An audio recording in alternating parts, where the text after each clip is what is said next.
Coming up this week, off-screen, Maggie Smith is The Lady in the Van. Corin Hardy takes us to the Hallow. Sean Baker peels a tangerine. Russell Crowe and Amanda Seyfried lead fathers and daughters. Death Row inmate Nick Yaris tells us about the fear of 13. And Michael Fassbender is Steve Jobs. All those to come and more, off-screen. This is OffScreen. OffScreen.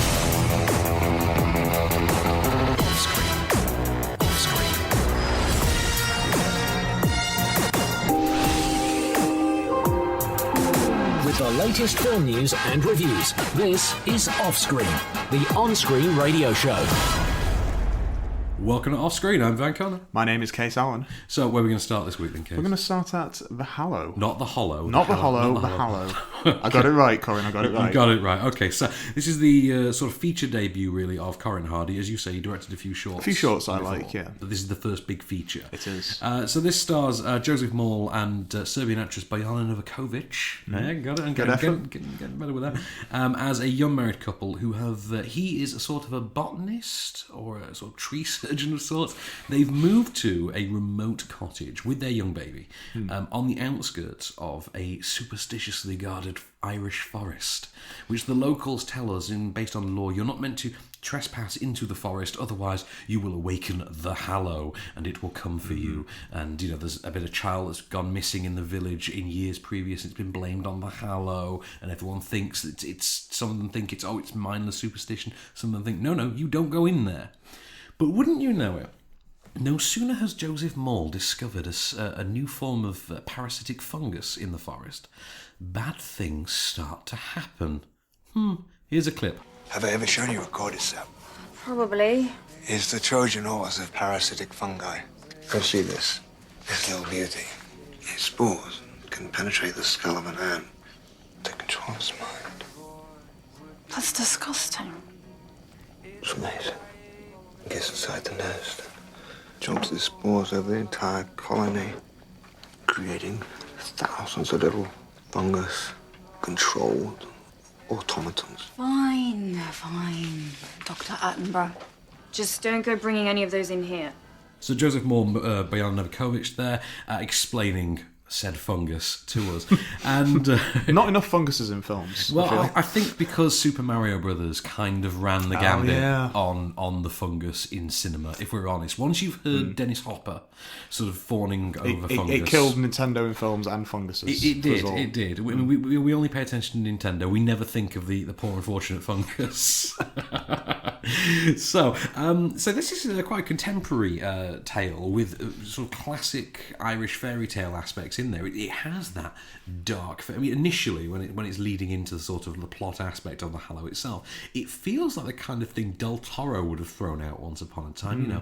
Irish Celtic fairy tales. It sounds like one of the films that he would be a producer of. Very much so. And you can actually kind of imagine that. Now, one of the things you need to say straight off the bat with this film is when you get to the end credits, there is a very sort of loving thank you on the end. This film is a thanks to Stan Winston, Rick Baker, and all the Harryhausen, all the effects wizards.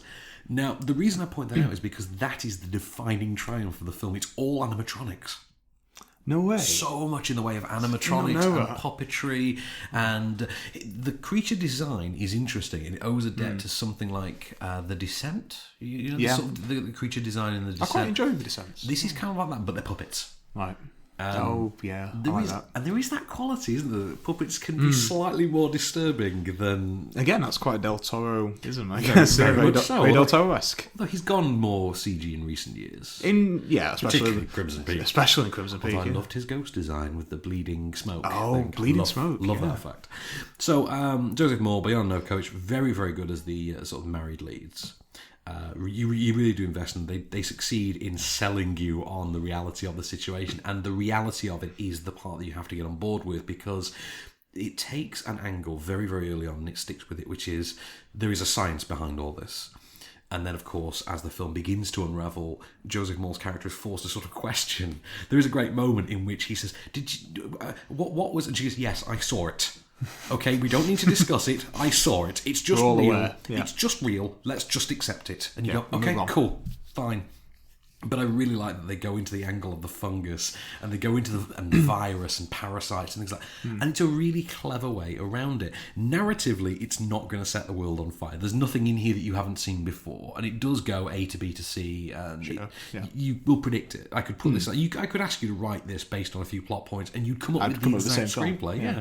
But Corin Hardy's design is what really makes it work. His visuals are terrific in tandem with his love of the effects, and he has a very visible love of this field. He's written the screenplay as well, which, as I say, it ticks all the right boxes. It does have that great sense of, we're all about science, screw it, this is real, this is happening. And I really admire it for that. Like I say, it's not going to set the world on fire, but it's a damn fine horror film, and it's a great sort of feature debut for Corin Hardy. I was a big fan. But, cool. And obviously, I think it would work for you as your... Yeah, I'm definitely going to check it out. Okay, I think we should talk about The Crow just a little bit. Okay, let's do our film news on The Crow, then. Okay, so do you think he's going to actually make this film, finally? Is it going to happen? He's locked into a holding deal now. He is in a holding deal, since Relativity went down. He's locked in now into a holding deal. Yeah. He has to direct it. And apparently they have a March shoot date. We're going to start in March. Yeah, well, I'll believe it when I see it, but... It's one of those films, isn't it? It is. It's one of those films. I'll believe it when I see it. It's like Tron Ascension. I will just believe it when I see it. Yeah. So let's carry on with Fathers and Daughters then, which stars Amanda Seyfried and Russell Crowe, and it's directed by, I'm trying to remember his name, Gabriel Machino. Are you aware of Gabriel Machino? What has Gabriel Machino done? Gabriel Machino brought us The Pursuit of Happiness. And that saccharine pilot. Yes, that saccharine one, yeah. And, of course, £7, which you might remember better as the movie which contains suicide by jellyfish. Yeah. Yeah. So it's damn unique. You got to get that. Yeah, you got to go with Suicide by Jellyfish. That is a unique one, yeah. Does Will Smith pop up in this? No, he does not. Although I think the film really would have benefited from a Will Smith-driven, parentally approved rap song at the end. Although I think most Be films... good to your mum. Yeah. Well, funnily enough, that takes us to the plot of Fathers and Daughters. Nice segue. Which begins with Russell Crowe, his wife, and their young daughter driving one night. Russell Crowe and his wife are having an accident. A car accident ensues, and the wife is killed. Russell Crowe, who I should point out for the purpose of this film, is intended to be a writer, a novelist. Yes. Decides he's going to carry on, he's going to raise his daughter, but he's struggling with physical after effects from the accident. He's got a neurological imbalance, which is causing him to have seizures and the like, and he may have a full psychological breakdown. And he elects to put himself into a care facility for a prolonged period of time to recover so he can look after his daughter properly. He leaves his daughter with his wife's sister and brother-in-law, who are Bruce Greenwood and Diane Kruger, respectively. Definitely a safe pair of hands. Definitely a safe pair of hands. Except, of course, as we established very, very early on, Diane Kruger likes a drink, and Bruce Greenwood is the world's sleaziest attorney, in a way that only Bruce Greenwood could be. Oh. Yes. So... He's Admiral Pike. Exactly. In the meanwhile, Russell Crowe comes out of his care facility 7 months later, only to find himself in the middle of a custody battle with his former sister-in-law and brother-in-law for custody of his young daughter. But that's not all. Because intercut with this, we have another timeline. This is all in 1988, we also have 2015, when said girl has grown up to become, Amanda Seyfried. And Amanda Seyfried, you see, she's a social worker, and she's emotionally detached, and she's struggling to form... why? Yeah, exactly, because of all those daddy issues, you see. She's struggling to form emotional connections of her own, and she starts dating Aaron Paul. Like, that'll help. And... You've seen Breaking Bad. I've seen Baking Bad or Breaking Bad?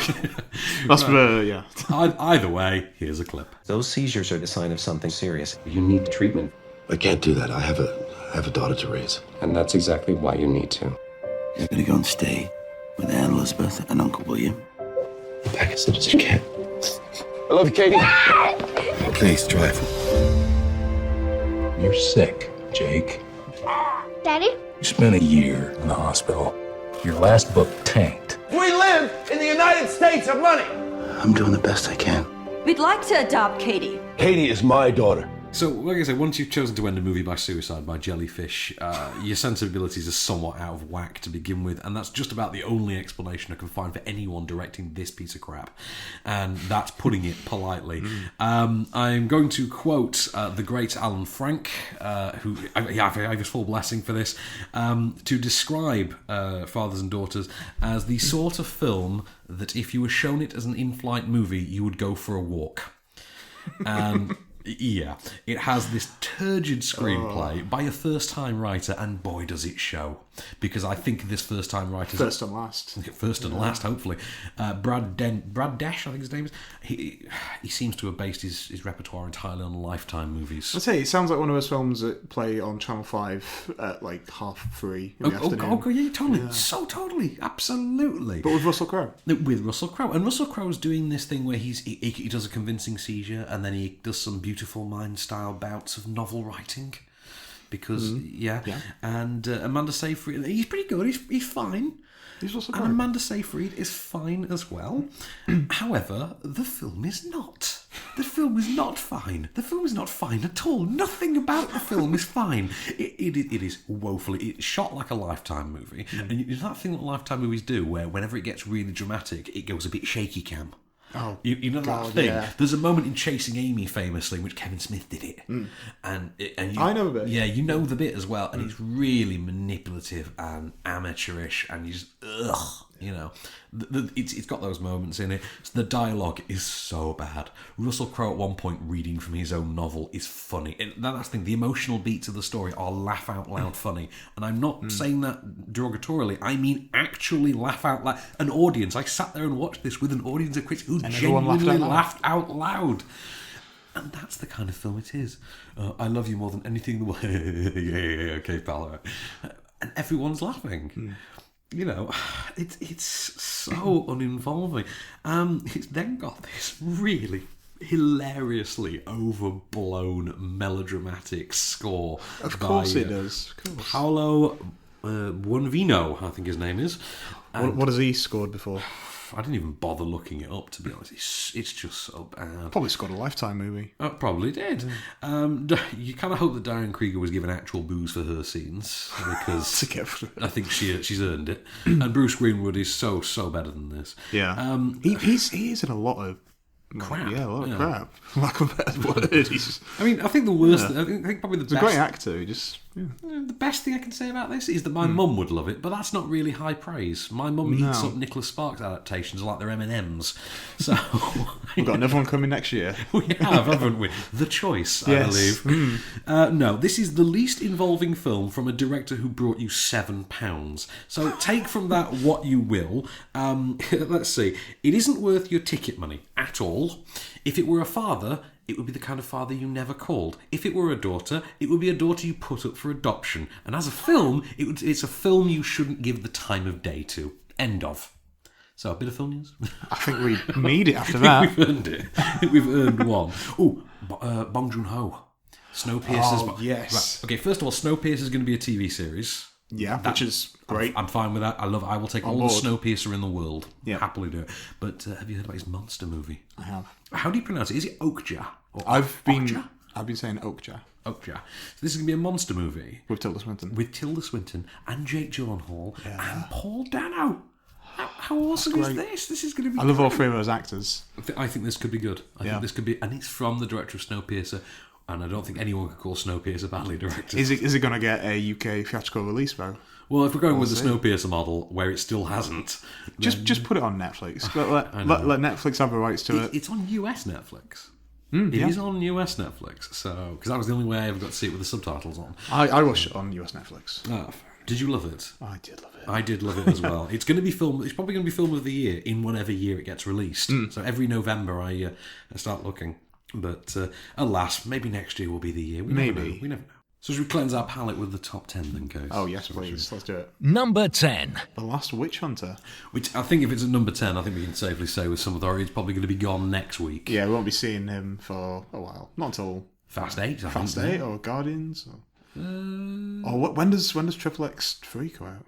Triple X 3, that's the got next, a date, next level. The next level. I don't know. I'm sure the next thing he's in is going to be Guardians, surely. I think so.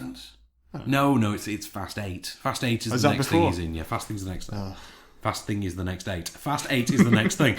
No, so Last Witch Hunter, though, it's disposable Sci-Fi Channel sort of trash, but it's enjoyable trash, you know, and Michael Caine should know better, but you know what? He starred in Jaws the Revenge, so I think we've established It bought him a new house, Jaws the Revenge. Exactly. He will do anything for money, and who's going to begrudge him? He's Michael frickin' Caine. Number 9. Paranormal Inactivity, the Ghost Dimension in 3D. It's almost out of the chart and out of our lives forever until the reboot. Until the reboot in, what year are we in now? In 2015? It's 2022 at best? I would say even sooner than that. I'd say even sooner than that. Yeah. The 3D actually works really well, but you know what? It is yet another disposable Paranormal Activity movie with next to no production value beyond the renting of a house, which I must say, if the original Hammer guys were still around, they would admire them for. But no, it's just nonsense. I mean, it's complete crap, but it is the most entertaining of the Paranormal Activity movies because they do get increasingly better. Just, you know, there hasn't been one above the level of poor so far. So, yeah. Number 8. Scout's Guide to the Zombie Apocalypse. It's a brand new entry. Well, let's see. It's a horror comedy that isn't particularly scary. It isn't particularly funny. And its female lead is a stripper.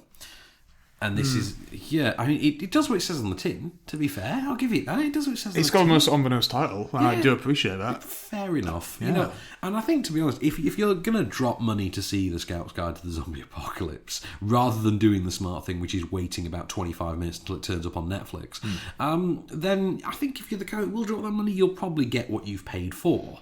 Which is, you know, there is some scouts. There are some scouts. There are some zombies. It's a guide. There's some boobs. Yeah. There's some boobs and there's some blood. What more do you need?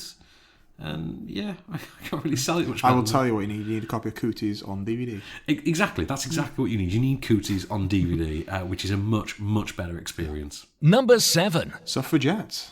That's going down slowly, though. It is. I think it's definitely got some legs. Well, I mean, I think, to be honest, it's going to float around until award season. Yeah. Award season, because we've got BAFTAs first, haven't we, after Christmas? Yeah, it's always BAFTAs first, so. I think it'll have more traction for BAFTAs, obviously, than it will anywhere else. Maybe Globes, but we'll see. I think I'm surprised, actually. It's made less of a splash in the US than I would have expected, but these films kind of always do, and then they rear their heads again around that time. Yeah. When all the screeners have popped up. Have popped up. And I think Meryl Streep's cameo will see her net her award for the year, and Carey Mulligan may get Best Actress. I could see that happening.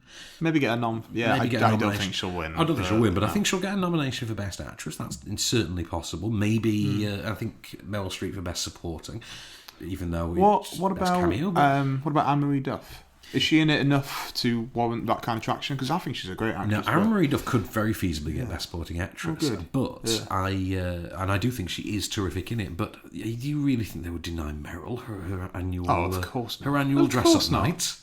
That's it.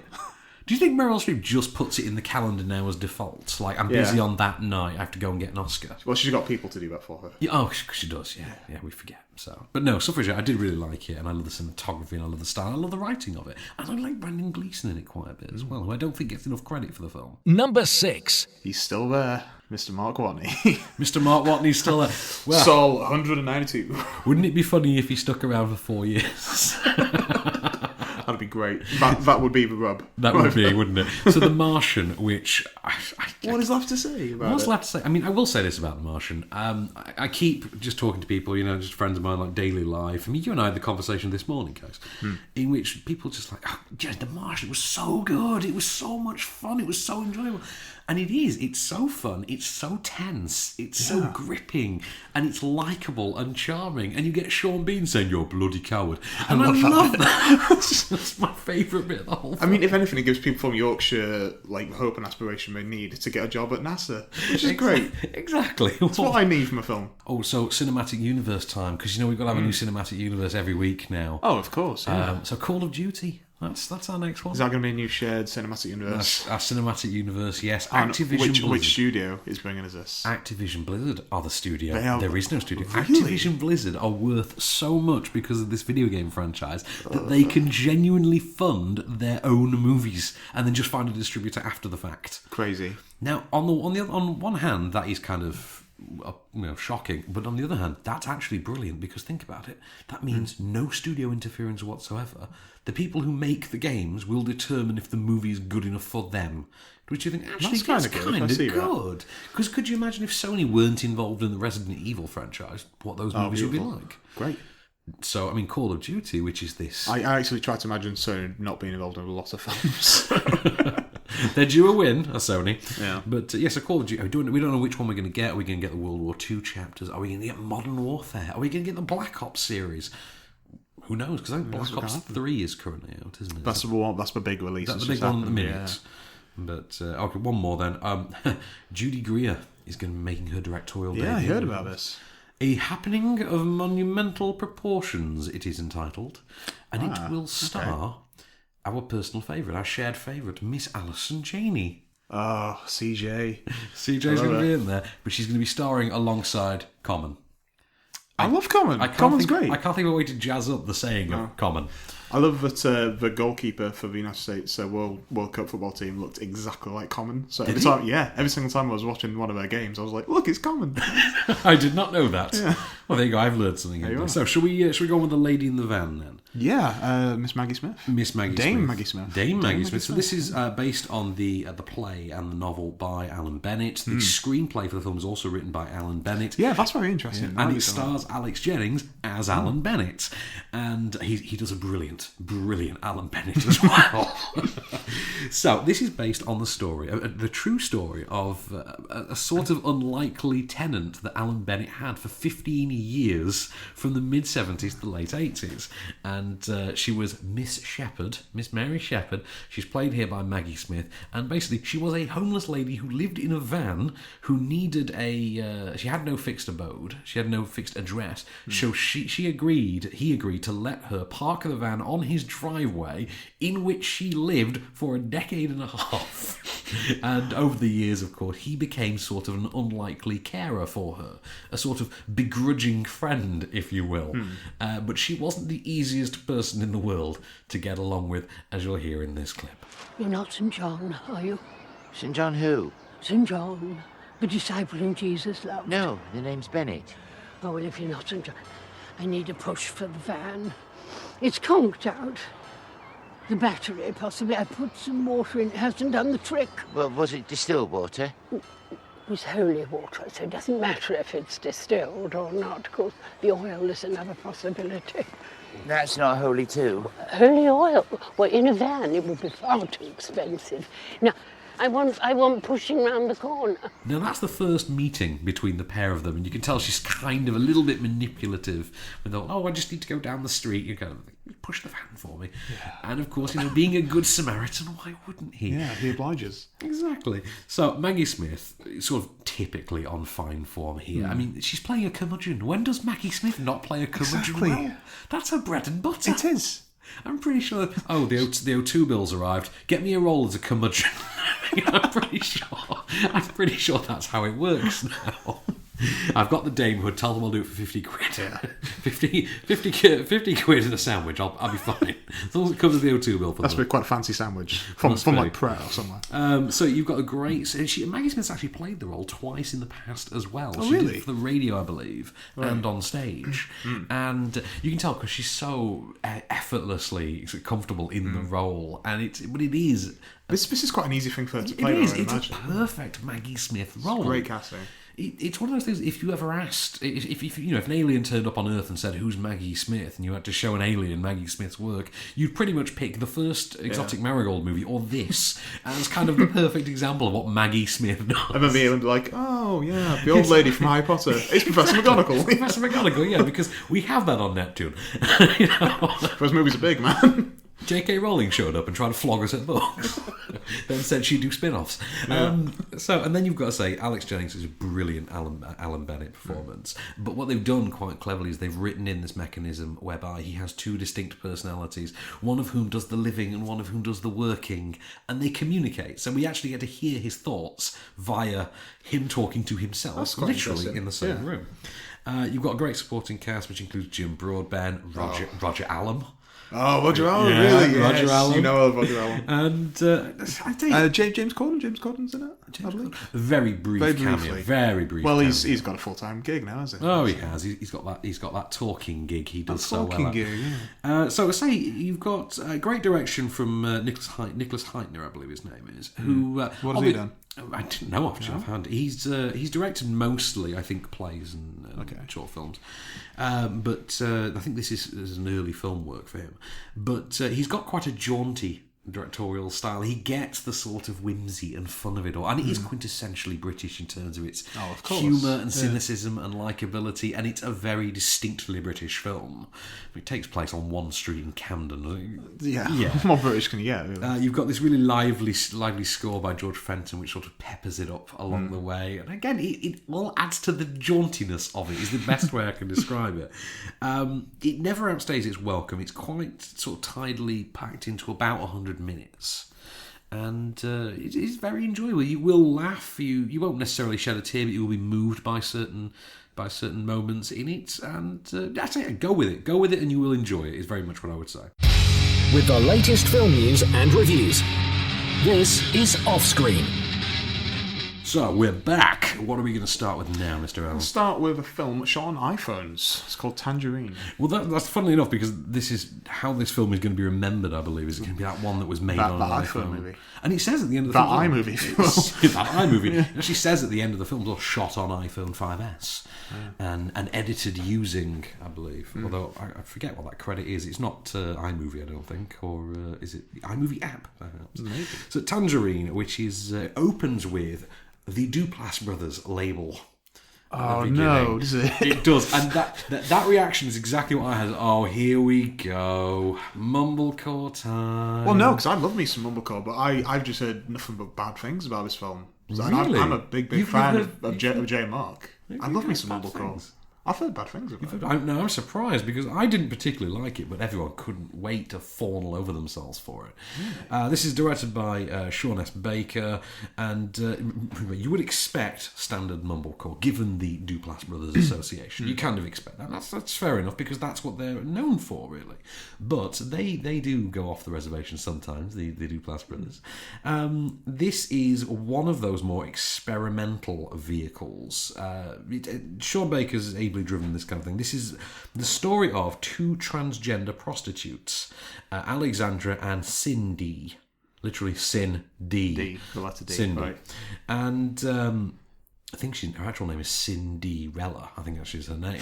And basically, at the time the film begins, Cindy has spent 28 days in jail. She has just been released. It's Christmas Eve, and she gets out around about lunchtime and immediately overhears a rumour, told a rumour, that her boyfriend / pimp, Chester, who's played by James Ransone from that horror sequel, is it? I want to say Insidious 2. Let's say Insidious 2. You're saying Insidious 2. She hears a rumour that he's been unfaithful, and she sets out to confront him, which basically means we are going on a trip through the ins and outs of West Hollywood on Christmas Eve as she tries to find her pimp. In the meanwhile, you also have another story, which is this Armenian cab driver named Razmik, who has a predilection for transgender sex workers. He's a supposedly happily married man, but is basically funneling all of his earnings into funding his good times with our characters. We have a clip. I've been gone for 28 days, and you mean to tell me that he's been out here cheating on me with fish? Yeah. Do I know her? Oh no, I just know that her name starts with a D. It's something like Danielle, Desiree, Dee. I don't know, girl. Give me your phone. It was shut off. I had to cover your rent last month. I'm trying to think how best to describe this film, and the closest term I can come up with is urban mumblecore. Is the best. You're gonna coin that phrase. I'm gonna coin that phrase. It's kind of like fluffy suspense. Urban mumblecore is what we're going for here, and that term kind of describes Tangerine perfectly. It's been called a transgender revenge comedy, and I think that denotes more of a comedic aspect than is actually present. It is a comedically tinged art house tale about a pair of transgender prostitutes. That's really the long and short of it. It is shot on an iPhone, so it's all shaky cam all the way through. It has that sort of handheld documentary style. It's because there's no lighting, it's sort of a bleached, LA daytime kind of a look. And I can't escape the idea that in 2015, in November 2015, given the leaps and bounds the media perception of the transgender community has made, this feels strangely regressive. Really? It's strange. Though the characters are exceptionally well written, the story feels strangely regressive. You can't help but think, really? You've done this now? Really? After everything? We're back here. We're back here? This feels so 2013. That you can really. Now, let's say the strength of the film is the writing. Very much the case with the writing. The characters are brilliantly defined. They're very well developed. And the performances behind them fuel them terrifically. I have to read this name entirely. It is Kitana Kiki Rodriguez, who plays Cindy. And that wins Name of the Week. That wins Name of the Week. Congratulations, Kitana. I love that. It's a Mortal Kombat character, Kitana. It is, yeah. Kitana Kiki Rodriguez, who plays Cindy, really, really sort of raw and unflinching. And she's very much a character of all front. Very much character with it, and you could imagine, given the whole transgender aspect of it, the whole front is a very important part of it. And of course, over the course of the day, the front starts to get chiseled away just a little bit, piece at a time, as you start to see her soul bear through, as her world just becomes just a little bit more exposed. You then got Karen. I'm trying to remember how to pronounce this. His name is Karen Karagulian, who plays Razmik, and he plays Razmik really well as sort of put upon character, trying to do the right thing but can't resist his own inclinations. But his material is very, very thin when you stack it up alongside the girls' roles. And he does a good job with it. He has this very earnest, very frazzled performance that you kind of admire him for. But it's a film that it's not going to entertain you at all. It will interest you. You'll be interested in it, but you won't really be entertained. And that for me that defines mumblecore. To be honest, I've always had that with mumblecore. I'm interested, but I'm not entertained. See, I generally am. It all hinges on the story, doesn't it? Importantly, it does very much. I don't think there's enough story to this. It is. No, it's as you have rightly said at the end of this piece, it's going to be known as the iPhone movie. That's the iPhone movie. That's what it will.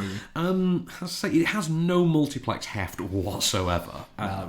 It's not that crowd. It's not a popcorn movie. Let's put it that way. This is not going to get the popcorn crowds in, but it does thrive with interesting characters and its use of a very immersive sort of locale.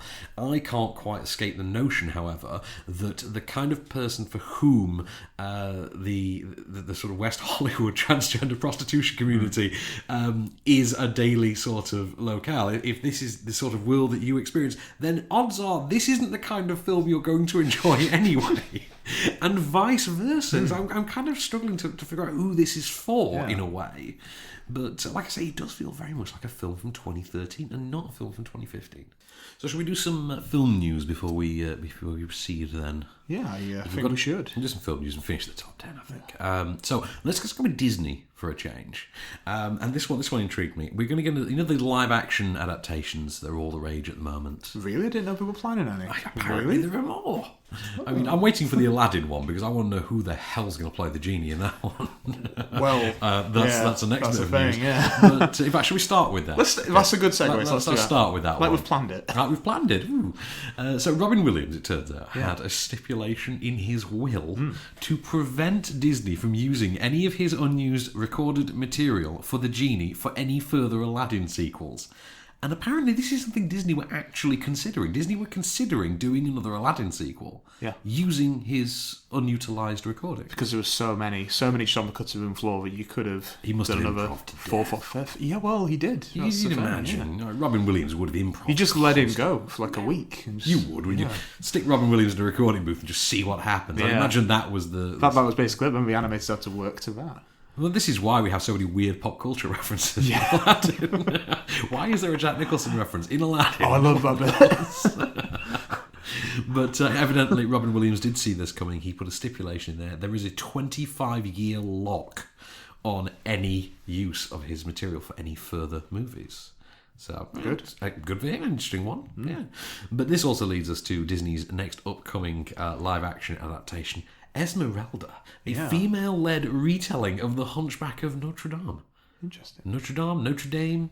Notre Dame's the American college. Notre Dame is the American college. Notre Dame is the actual place. Notre Dame. Notre Dame. Like, you get Marlon Wayans in there, I think that's what you call it. You get like Tracy Morgan, you get Kevin Hart. Yeah. It would work. I want Kevin Hart in a live-action fairy tale adaptation. You get Sam Jackson to be Count Judge Frollo. Kevin Hart as the genie in the live-action Aladdin. No, thank you. No, I would watch Would you watch it? I would watch that. I would not. Paint and Blue would work. Couldn't be any worse than Shaq. I would rather paint in blue, but the blue paint be like proper hard industrial lead paint and then drop him off a cliff. I'm sure you would. Are you not a Kevin Hart fan? Not really. Well, us short guys, we stick together, you see. So, should we finish off the top 10 then? Let's do it. Number 5. Bradley Cooper in Burnt. Which I didn't mind at all. I expected far worse. I'm surprised. I expected far worse. Yeah. I do think it's a really unchallenging, really by-the-numbers sort of kitchen-based dramedy. Cooper himself has done this for TV, which, before, as a series, Kitchen Confidential, and which is infinitely funnier and more likeable than this film is. But... do you know what? It's got some good performances in there. Daniel Bruhl's always likeable to see. Uma Thurman you won't recognise anymore. She turns up, you're like, who is that actress? Oh my God, that's Uma Thurman. It's Mia Wallace. It's Mia Wallace. But Bradley Cooper hasn't been this good in some time. I don't like Oscar nominee Bradley Cooper because I find him quite a dull... I hope we never meet Oscar winner Bradley Let's Cooper. hope not. I don't want to live in a world in which the star of The Hangover has won an Oscar. I really don't. And Leonardo DiCaprio has nothing. Exactly. He's got a Golden Globe. Number 4. Should I say it or do you want to say it? Nibsy! It's pretty good, kid. It's pretty good. Next week you can have Nibsy, okay? Yes. Next week. I can play the Nibsy card. Yeah, we take it week by week. Who gets the Nibsy card? So, right, we just did The Martian for number 6, and we said, what else is there to say? And what is there to say on this? What else is there to say? But on like the opposite direction. It's really bad. It's really bad. I mean... Joe Wright is a much better filmmaker than this. This is his first big budget studio blockbuster, for lack of a better term. It really is, and you can't help but wonder exactly what anybody involved was thinking. It changes the Peter Pan story into this sort of revisionist Chosen One origin story. Trademark. Which you just think, you know what, we've been down this road with Spider-Man, with Superman, we don't need... I mean, we stopped just short of having James Bond do this at this stage, where, James Bond was prophesied to be the chosen one who will bring about the end of Spectre. You kind of expect that in this day and age. We're like, really, Peter Pan as well? And it's a film with its internal logic is non-existent. Its external logic is just pathetic.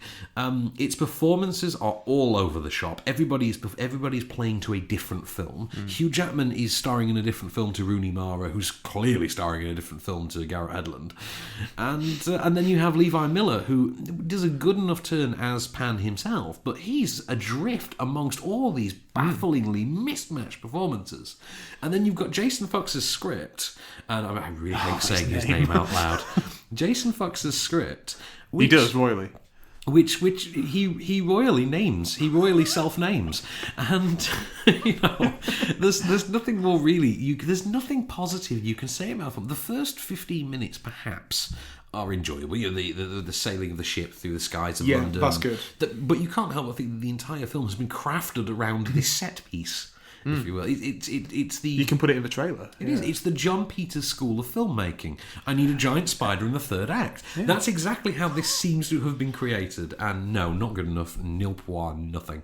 Number 3. Brooklyn. Saoirse Ronan. Did you have a chance to peruse this one? No, sadly not. I've just been working every single day. I was going to say, did you see anything this last week? But I liked Brooklyn. Even I've been planning to. I liked Brooklyn very much. It was a very charming, very endearing film. It solidifies for me Saoirse Ronan as the most underrated actress currently out there. I do think she deserves what we now have as the Jennifer Lawrence spot. But I liked it very much. I think the screenplay by Nick Hornby is terrific. And I think his cast work very well off of that. Emily Bett Rickards and Eva Birtwistle are slightly too comedic for the material.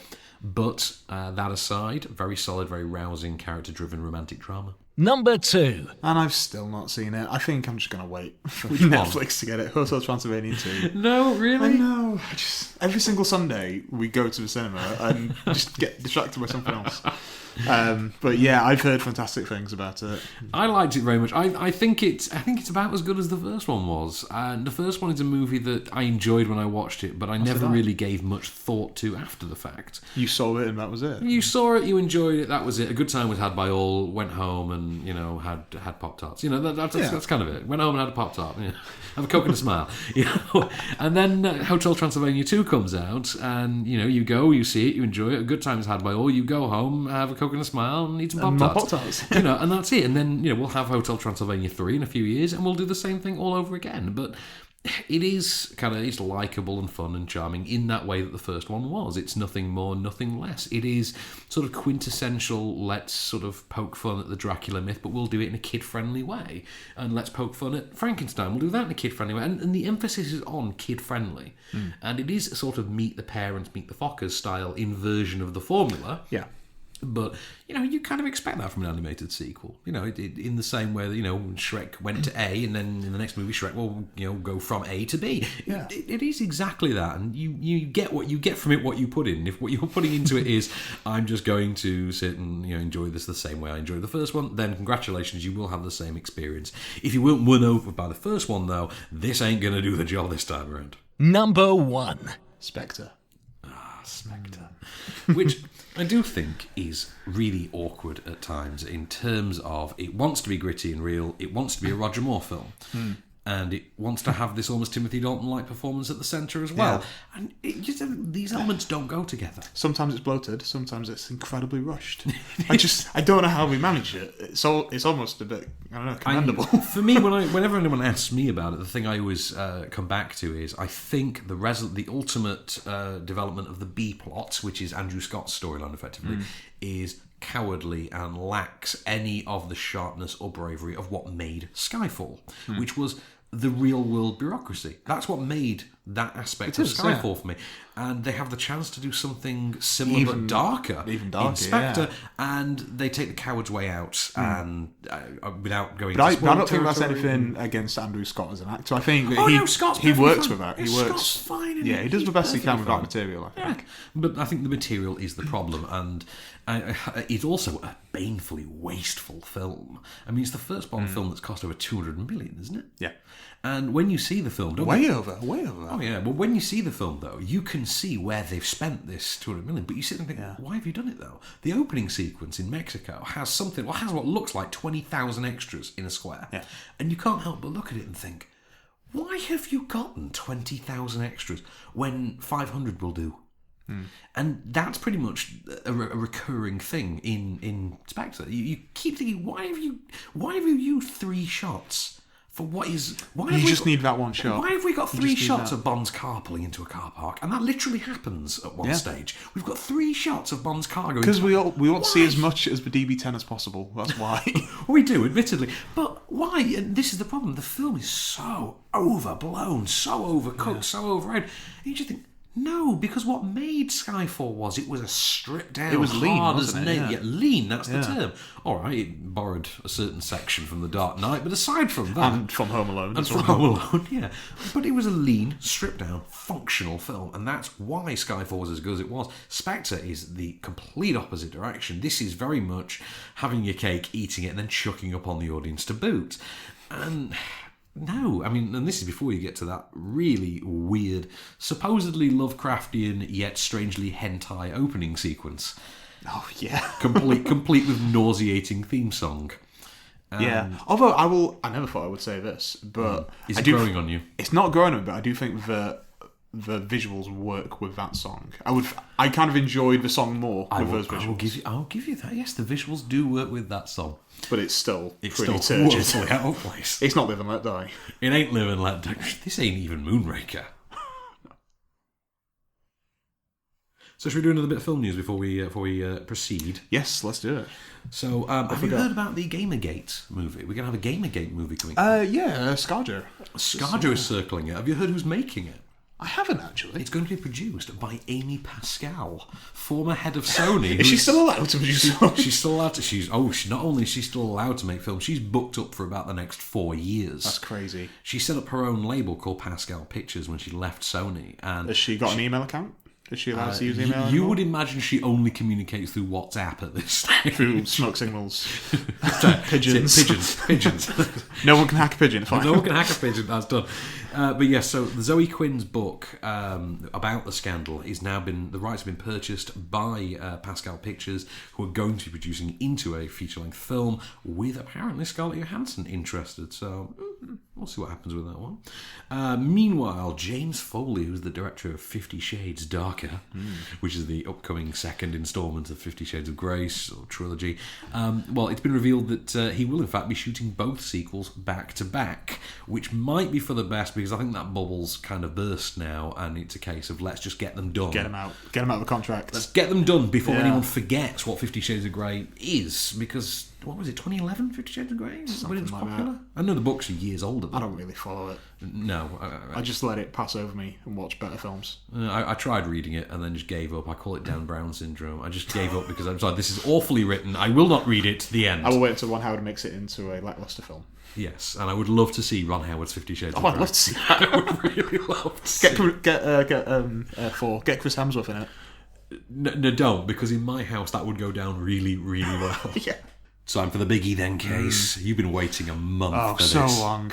Yeah. So, Aaron Sorkin written, Danny Boyle directed, Michael Fassbender starring, Steve Jobs is upon us. And this is based on allegedly based on the book Steve Jobs by Walter Isaacson, which was pretty much the must-have on every coffee table about 3 years ago. Did you have it on your coffee table? No, I had it on my iPad. That's very appropriate. So, following the death of Steve Jobs, I think everyone had this book, because the book came out about 3 months after Steve Jobs. It was written with Steve Jobs. He collaborated, obviously, with it, and he was given sort of material that had never been sort of made available before. And so, it's quite an interesting and compelling read. I read it, fittingly enough, on an iPad in the gym over the course of about a week. But we now have the film based on this, but rather than a straight biopic, what they've done, to quote everyone's favourite Steve Jobs marketing slogan, is think different. Even though grammatically that makes no sense to speak of. Something that actually does get brought up in the film, incidentally.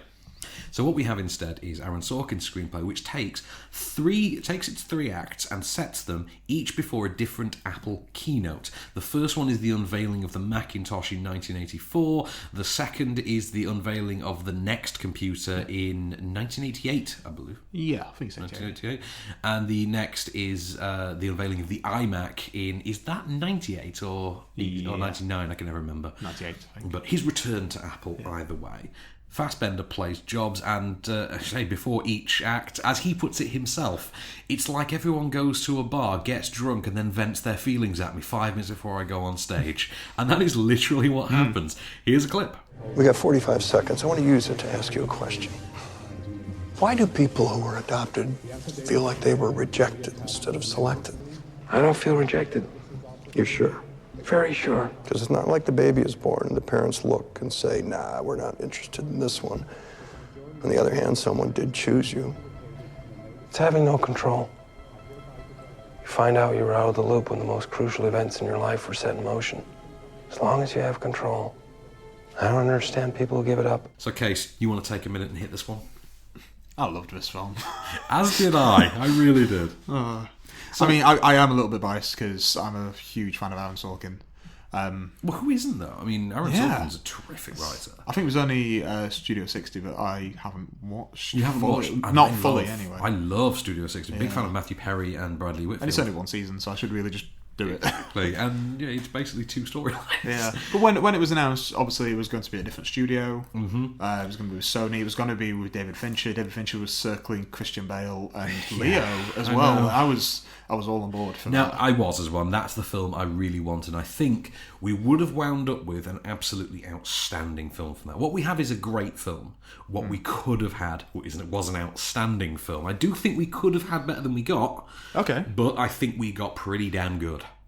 And so I don't want to undersell it for that reason. I think in terms of looking like Steve Jobs, I think also Christian Bale he would have got that down. But that is not the film they're going for. They're not going. They're for not going for lookalikes. that. No, not at all. No, which I really admire. And you go watch it, and yes, it is an Aaron Sorkin film. It is a Michael Fassbender film. It is definitely a Danny Boyle film. Very much so. I do think, though, Danny Boyle feels very detached here. I think because you've got that big Michael Fassbender performance. I think it's a big performance because obviously Jobs is a big character. He's a big character. Larger than life. I bet he had a lot of fun doing this. You would imagine he had to have. But you've got this big Fassbender performance, and you've got Aaron Sorkin's script, which really owns the film. The film is the script. Yeah. And there's so much dialogue. I mean, you would love to see footage of rehearsals or outtakes from this because it's so dialogue driven and it's all monologues and it's all rapid fire back and forth. Yeah. It's vintage Aaron Sorkin. It's everything you want. I counted, I think, at one page, it's 6 minutes before we get a walk and talk. In this. If you know your Aaron Sorkin terminology, we get a walk and talk in 6 minutes because the film, frankly, needs them.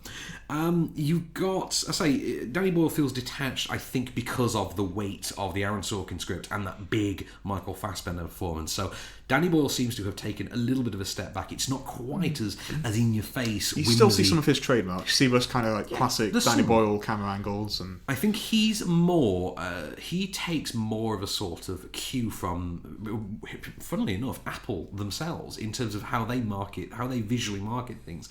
Danny Boyle seems to have taken his influence from that, which is take a step back and simply admire the beauty of what we are showing you. Yeah. And he does that very, very well. I mean, he's great, even if he is, even if he's only sort of functional, I would say.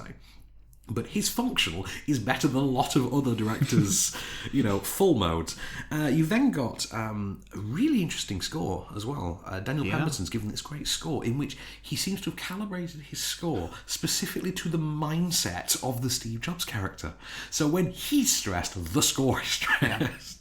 And it's much more frantic. It is, and it's really frenetic, and it's hurried, and it's and you think, yes, this is what this needs, and it really, really enhances the atmosphere of the film. Let's say Sorkin on absolute fire. One thing I do have to give him absolute credit for is he's managed to work an element of humour into this script, a sort of nerd humour. There is a joke in the first 10 minutes of the film. I'm not sure if you had this experience when you saw it, when you were just laughing for the first 10 minutes at things like, what do you mean you can't get in the casing? What that doesn't make what? It's a machine. How do you not get inside it? And you start thinking anyone who's ever owned a Spudger will understand this humour because it's the kind of thing that's still funny now in the iPhone era. And it was funny then as well. There are some excellent funny comedic beats. I think a lot of it comes from my man Mr. Michael Stuhlbarg.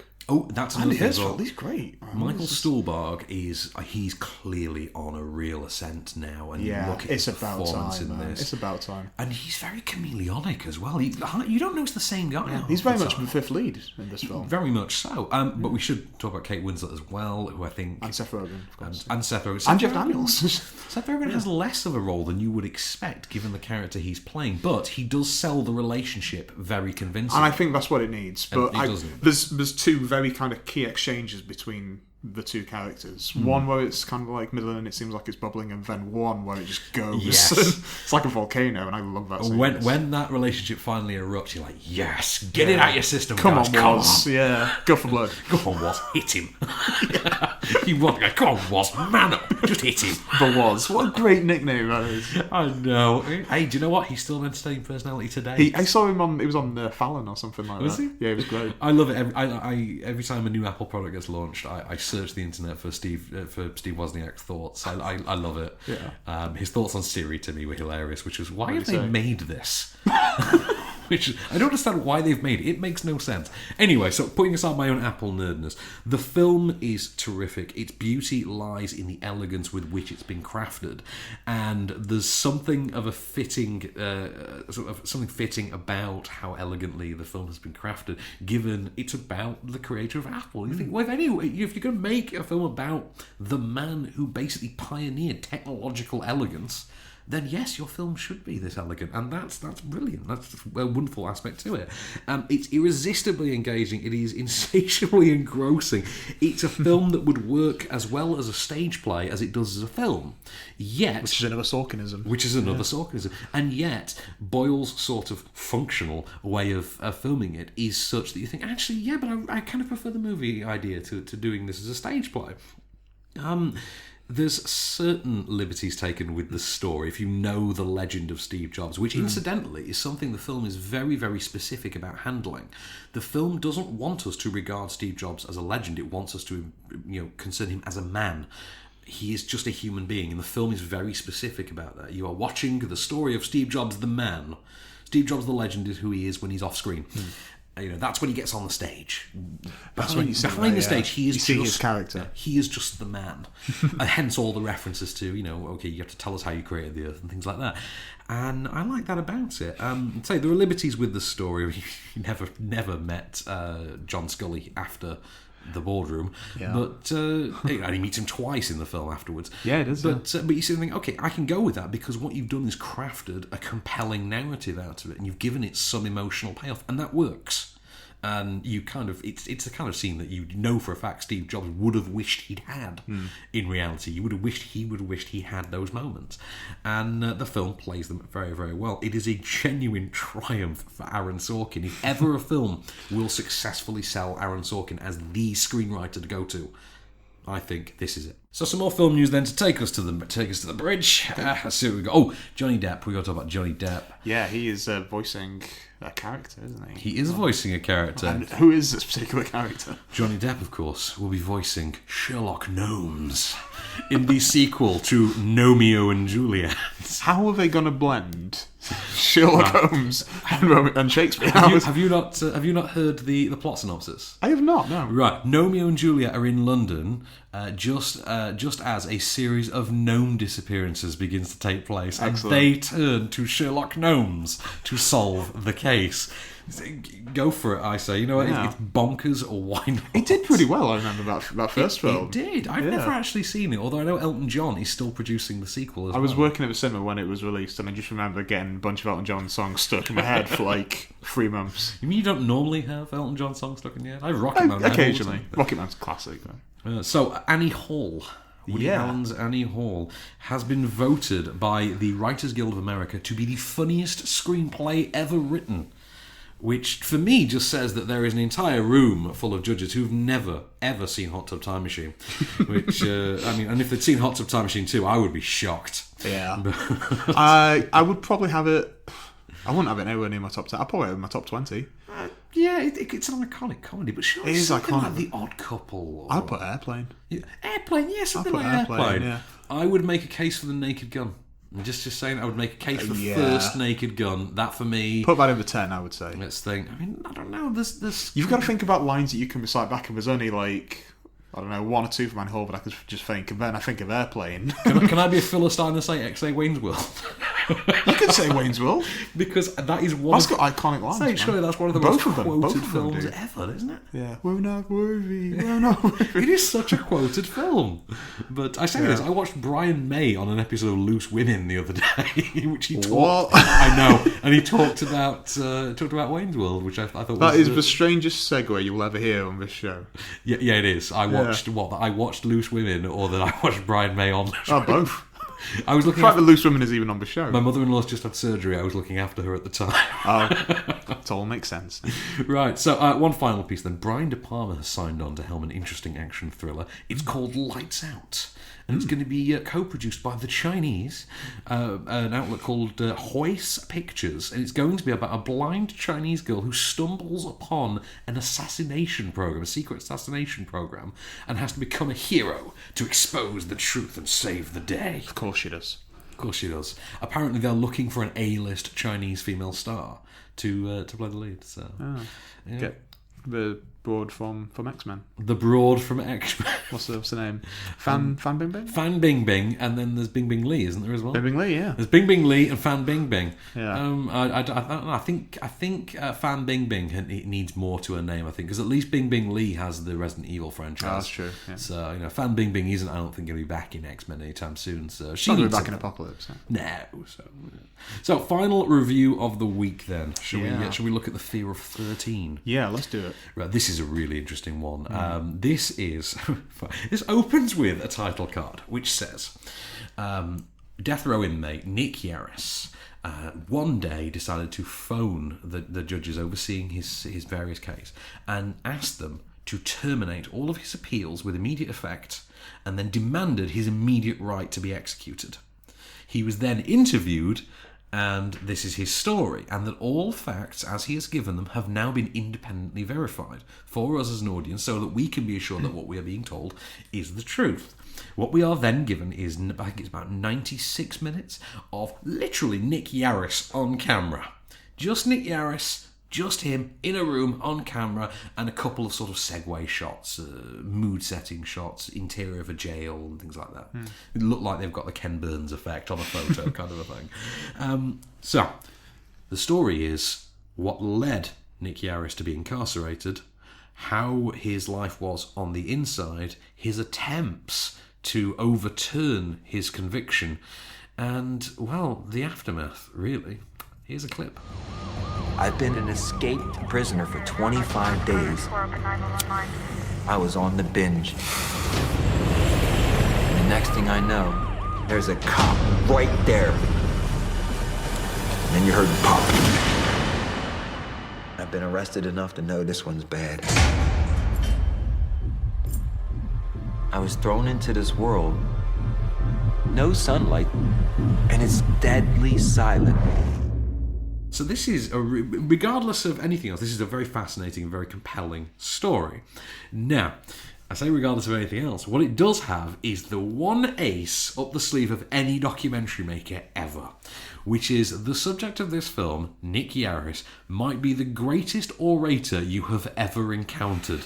I don't know, to say he can spin a yarn, my God, really. The wool companies are phoning this guy up. He can spin a yarn with the best of them. Right. He is a natural-born storyteller. He's also something of a strangely magnetic screen presence.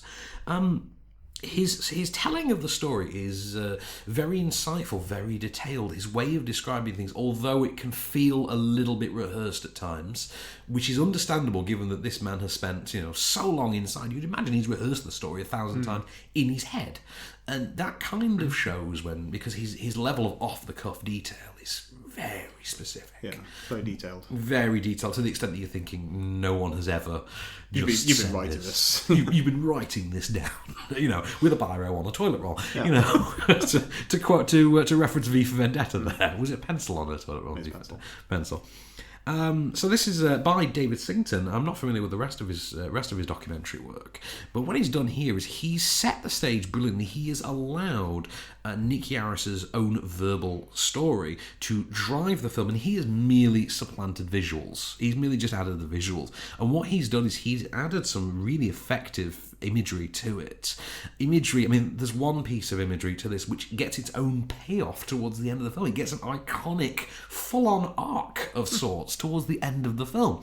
But what's really interesting about it is that it's not so much just Nick Yaris's story as it's this really insightful sort of examination of life on the inside, life in prison. He tells a story about when drugs were found in the rehearsal room of the prison glee club, and that glee club were put into solitary confinement with Nick Yaris. Nick Yaris incidentally spent 24 years in solitary confinement on death row, where you had to be silent all the time. God.